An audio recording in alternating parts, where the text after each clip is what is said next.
Hey everybody, Mike Gerdes here from the Greater Philadelphia Center for Spiritual Living. Hey, lately I noticed that a lot of people don't have a big enough God.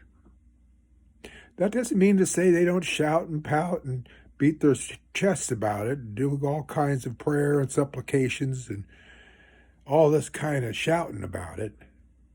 But a lot of people think that if they say the wrong word, that's blasphemy and God's going to get them.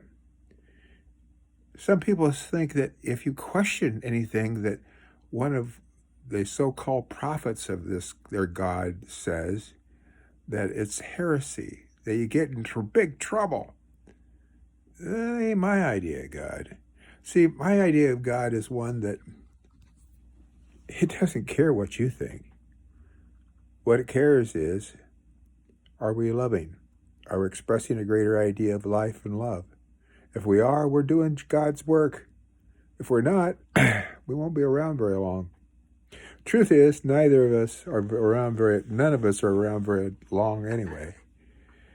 That's true. We stay for a while and then we jump off this planet and we carry on into another life experience. That's what we teach. The reason why we teach that is because we believe that this is not wish upon a star kind of stuff. We know that energy is not destroyable. You can't destroy energy. It is transformed. And what you and I are is basically intelligent energy. So I expect fully that energy is to be transformed into another plane of experience. Does that make sense? I don't ask any of my students to believe anything unless it makes sense to them.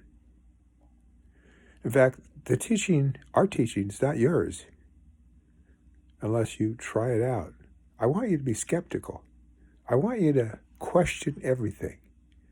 But once you found something that works and you try it and you know that it works, then celebrate it and hold it fast to your heart.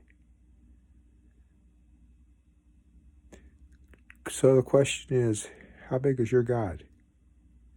Is it big enough to accept other people's opinions that are different than yours about their idea of God?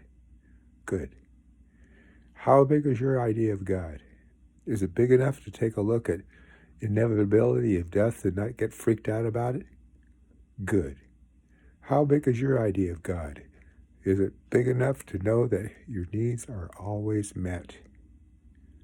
Your needs are always met based upon your consciousness, that life provides for us based upon our consciousness. There's a saying goes that power flows towards it, attracts that to which we give our attention. This is a natural law. We don't ask God to replace natural laws. We know that our God is part of the natural law. So with that, that's enough proselytizing for me. I just wanted to let you know that you're loved. You have nothing to worry about. You just sometimes may need to get a bigger idea of God. That's it. Have a good night.